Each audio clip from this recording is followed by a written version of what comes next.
everyone, I'm Anthropomantic Fiend, and I do horror-related things on the internet, and this is my second time recording this review because my microphone fucked up again, so that's fun. But today I'm reviewing the next film down the line that was included in my poll from before. I don't really need to run through what all of those movies were again, but today we are talking about a movie that actually tied with the other film for the last place spots, but I just kind of decided this was the one I wanted to do next, so I'm doing it. And that film is one that was in fact recommended to me by Evil Stevel. It's a really solid horror YouTuber in his own right, and I will be linking his channel up here in the cards. And this film is the Mephisto Waltz. It came out in 1971. It was directed by Paul Windcoast, who directed The Legend of Lizzie Borden, the 1985 version of The Bad Seed, and Fear No Evil. And it stars Alan Alda, who was Hawkeye Pierce on M.A.S.H, which I was not aware of going into this film, but was a pleasant surprise. He was also in Murder at 1600, Whispers in the Dark, and To Kill a Clown. Barbara Parkins, who was in A Taste of Evil, Asylum, and Valley of the Dolls. Kurt Jurgens, who was in The Spy Who Loved Me, An Eye for an Eye, and the 1959 version of The Blue Angel. And Jacqueline Bisset, who was in The Deep, the 1974 version of Murder on the Orient Express, and was in a film as recently as 2021 with Bird of Paradise. Or Birds of Paradise. I don't want to say anything up front just because I would highly recommend going into this film blind because the plot is crazy. But before I do that, I do want to kind of issue some content warnings. If you do want to just go into this film and just get brutalized by it emotionally because you don't know any of that stuff yet, that's 100% valid, but I know not everyone wants to do that, and there's some upsetting shit in this movie, so I'm gonna list that right now. So, in this movie, we have animal death, child death, incest, pedophilia, and suicide. And none of those things are shown explicitly, but they are heavily implied, and some of the graphic aftermath of those things is shown, so just keep that in mind. But this film follows a concert pianist named Miles and his love interest Paula, and they end up making a connection because Miles is a journalist with this aging pianist named Duncan Eli and his whole family. And as they kind of, get a little bit more friendly with each other, or at least the Elis get a little bit more friendly with Paula and Miles, it seems like something might be a little bit off and there might be some creepy occult things going on. Also, there's somebody yelling in my hallway right now, so if that kind of bleeds over into the recording, it's not my fucking fault. I'm very angry at him right now. This film was scored by the legendary Jerry Goldsmith, who has an astounding track record of films, but just scratching the surface, you've got things like The Omen, Poltergeist, Planet of the Apes, and his score for this film is really cool. It's very kind of string heavy and kind of delves into this more classical old world vibe, but in a not so refined way. It's like a lot of very scratchy sounding strings, and there's this kind of two-note theme that'll play sometimes on these scratchy strings, and because of the note choice and just the tone of the violins, it's very evocative of Danse Macabre, which is one of my favorite classical pieces, and there's just something very traditional but also very off about all the music in this film. And to kind of elaborate on that, there's a piece later in the movie during one of the more trippy scenes that's happening where there are these low kind of atonal sounds happening, and I literally couldn't tell if it was human voices groaning or if it was strings. So very spooky, very cool. And then there's also just a random interlude of mariachi music later, because Miles and Paula end up going to a restaurant where there's a mariachi band playing, so it's completely off from everything else in the film, but not unwelcome. And because two of the main characters in this are pianists, you're going to get a lot of actual classical piano in this, including the Mephisto Waltz by Liszt, which is what this movie is named after, which all of that stuff is really cool as well. Also really cool visually, you've got opening credits that kind of feel like a more refined version of what we'd get later on with like every 70s worshipping sludge metal band ever. A lot of like vividly colored, just various like occult images kind of floating around, and it's very aesthetically pleasing to me. And the cinematography itself in this film is very beautiful. I'm not really going to be breaking down too many specific shots or anything like that, but a lot of the cinematography in this was very well thought out and very cool. Notably, there's a shot that's done through a wine glass that I thought was cool. There's a lot of kind of like blurred edges of the frame being used for like dream scenes or like ritual sequences or freak out sequences. And particularly like when Paula is kind of going through a chaotic mental state, the camera will kind of start to flip a little bit and the actual frame of the screen will just kind of start to tilt and everything will, you know, be kind of off kilter or at an angle. And I thought that was cool. As far as like sets and costumes go, I was also very into this movie because it leans heavily on this sort of dark academia aesthetic. And I didn't really know what dark academia was until very recently. I kind of bullshitted that I did know because it seemed like something I should know about and I thought was cool. But then when I actually did research into it, it was like, oh, it's kind of drawing on all this kind of old world gothic stuff and this love of, you know, academia and classic Gothic literature. And it turns out I actually did know a lot about dark academia and it's kind of my shit. But this movie really does check all the boxes for that aesthetic. You've got these just beautiful, creepy old world buildings, these gorgeously elegant costumes, everything's in these kind of muted tones. You've got this kind of family of intellectuals, some maybe like pseudo-intellectuals, and they feel very kind of just refined and elegant and artsy, but there's this undercurrent of creepiness to everything. So if dark academia is your thing, I do highly recommend checking out this movie because I feel like you might like it. Also, there's a masquerade ball later in the movie. I do just love masquerade scenes in basically any film because I just think the costumes are cool. This one's kind of like got an animal theme going on where everybody's wearing an animal costume, but by far the freakiest costume going on is the one that the family's dog is wearing because it's wearing a human mask, and it looks like that one human-dog hybrid from the 70s Invasion of the Body Snatchers remake, and it is creepy as hell. And character-wise, you've got Alan Alda as Miles, and again, just kind of seeing him in this after having kind of seen him in passing when my family has been watching M.A.S.H. in the past was really, really surreal, but he does a great job as Miles in this film. His dynamic with Paula is really nice. I really like Miles's dynamic with Paula. They will kind of playfully needle each other sometimes and just make these little snide remarks that never feel mean-spirited. It always seems like it's something that should be mean, said lovingly, and it's really cute. And I also really like Miles's character just because he kind of does feel like he's in the wrong movie in some ways. Not as drastically as it would actually be to just like drop Alan Alda's character from M.A.S.H. into the middle of a Hammer horror movie, but he does feel like a lot more down to earth and just like a lot more likable and a lot more fun than most of the other characters in the film, with the exception of Paula. They established that pretty well because of things that are going to happen in the film later. Paula and Miles also have a child. I really liked her because the first scene we see her in, she's doing her best impression of an adult, and she's like, oh, this is how adulting works, and she's trying to show her doll how to answer a phone call when Duncan Eli actually is calling the family, and she like picks it up and she speaks very politely, and she like, when Duncan Eli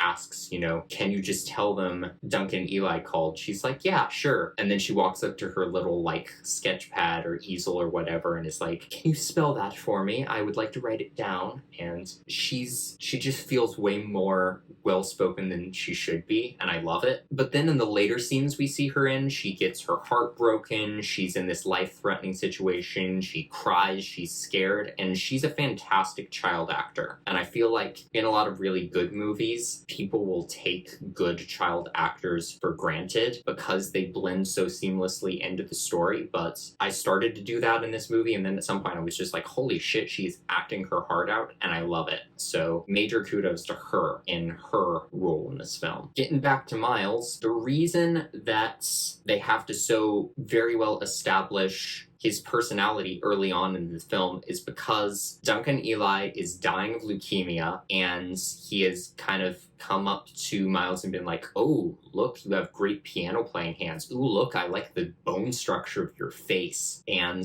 has ultimately decided that he wants to switch bodies with Miles, and so they do this whole ritual, and it happens, and Miles dies of leukemia in Duncan's body, and Duncan gets Miles's body, and because of that, Alan Alda also has to play Duncan. He plays Duncan fairly well, but Duncan is just kind of this stuffy British villain character in a lot of ways, so he just feels kind of stiff compared to Alan, and that's not to say that, and he feels just kind of stiff compared to Miles, and that's not a detriment to Alan Alda's performance in any way, because he performs the difference very well. But Duncan's just kind of a less interesting character in a lot of ways. So I wish we had just gotten a little bit more screen time with Miles before the body switch, for what my own opinion is worth. And I hope you think my opinion is worth something if you're watching this video, dear God. Also, character-wise in this movie, we have the dog, and I would very much like to understand the motivation of the dog, because the dog kind of figures very heavily into the plot. And this dog is the aforementioned family dog of the Elis, who kind of comes up and growls at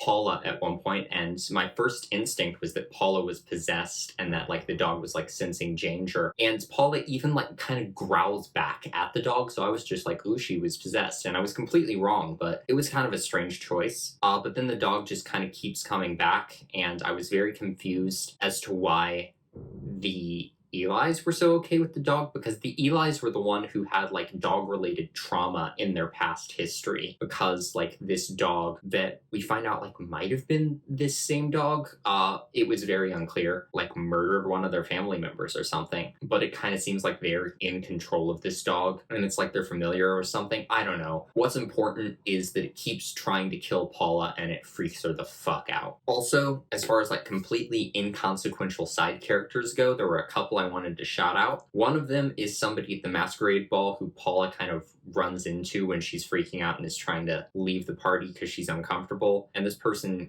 she runs into, and the person kind of grabs her, and they're like, oh, you're beautiful. If every woman was as beautiful as you, I would have changed my sex years ago. And she basically says to them, it's your choice. Now get the hell off of me, and runs away. And it's just this really random little exchange, but my brain was just kind of is this just a random closeted trans femme person or not closeted trans femme person at their little gathering, or is this just a really creepy fumbled pickup line, or is it some combination thereof? I don't know, but that character is never going to leave my brain ever. Also, because they're dressed as a unicorn, the only fictional animal at this party. The unicorn straight up looks like the illustration of the unicorn that's in Lewis Carroll's Through the Looking Glass. So that's a thing that happens. Also at that same party, there's a random naked person dancing on the table,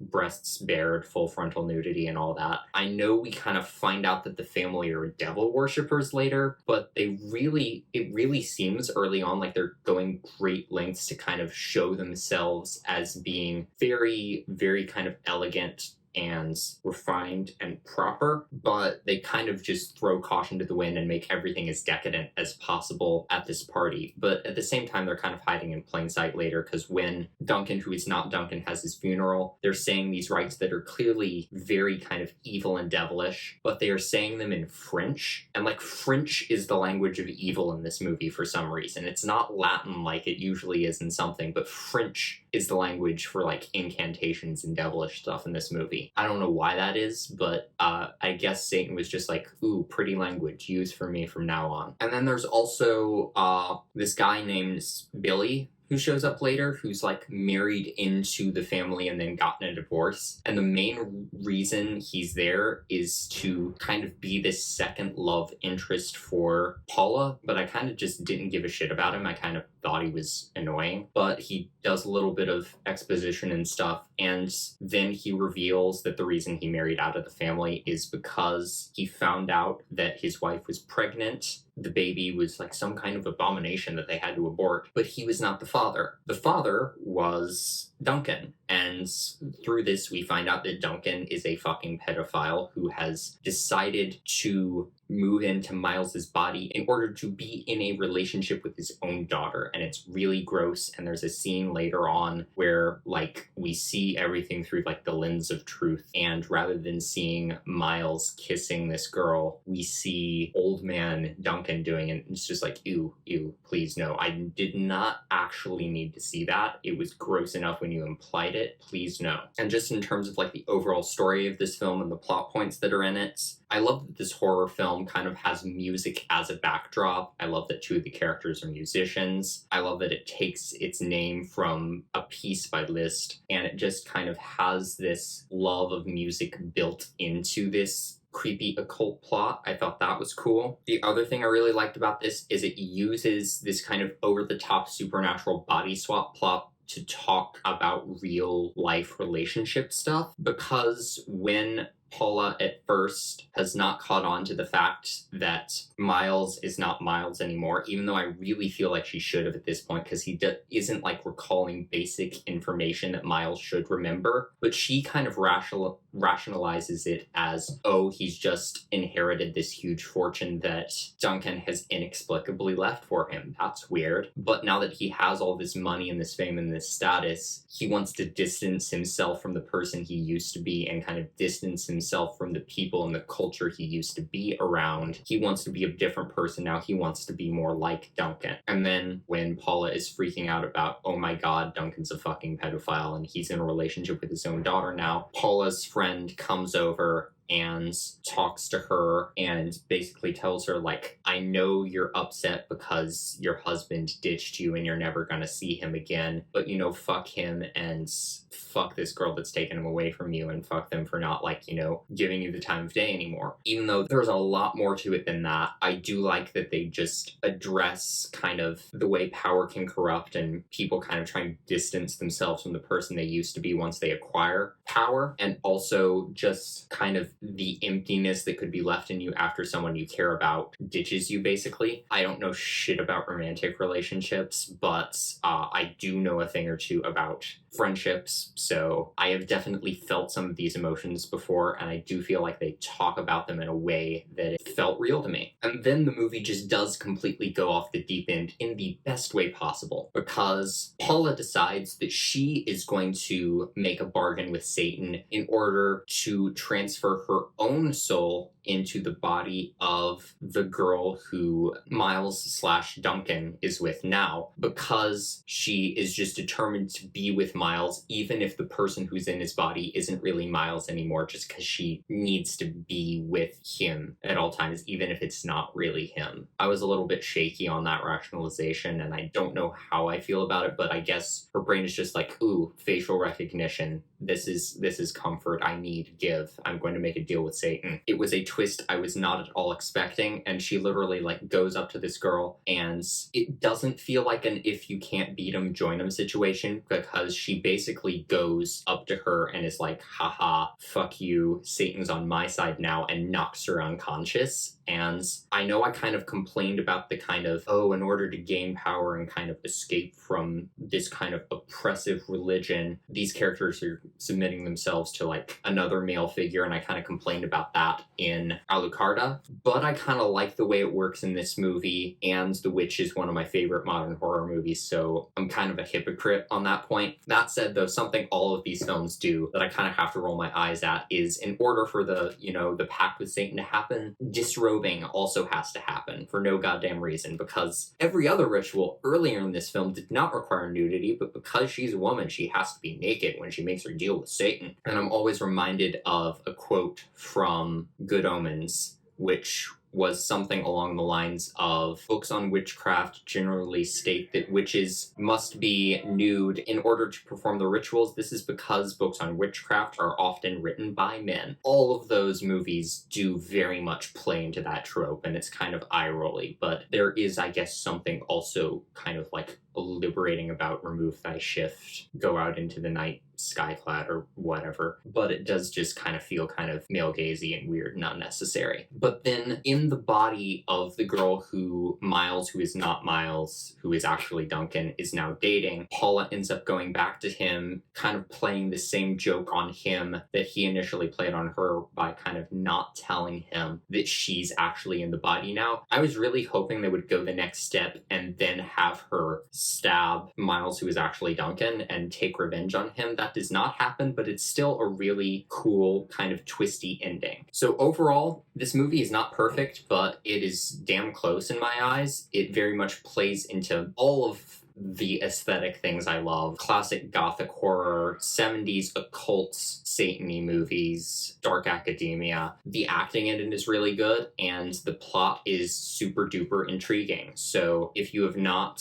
seen this film, I do recommend checking it out, especially if you're into a lot of the shit I've talked about before. Also, I should just say that Paula is basically the main character in this movie. She acts her heart out in this film. I really should have mentioned her in the acting section earlier because she's fantastic. If something along the lines of, say, The Devil Rides Out meets Tale of the Body Thief meets Rosemary's Baby sounds up your alley, I think you're really going to enjoy this film. I don't know what the physical media releases for this movie out there look like, but I definitely want to pick up a physical copy of this one at some point because I loved it quite a bit. The way I watched it this time around was renting it on YouTube for like $4, and I think that's what it costs on most other streaming services, so if you want to watch it that way, you can do it that way. That is my review of the Mephisto Waltz. Thank you for watching my video, and hopefully I will see you in another one.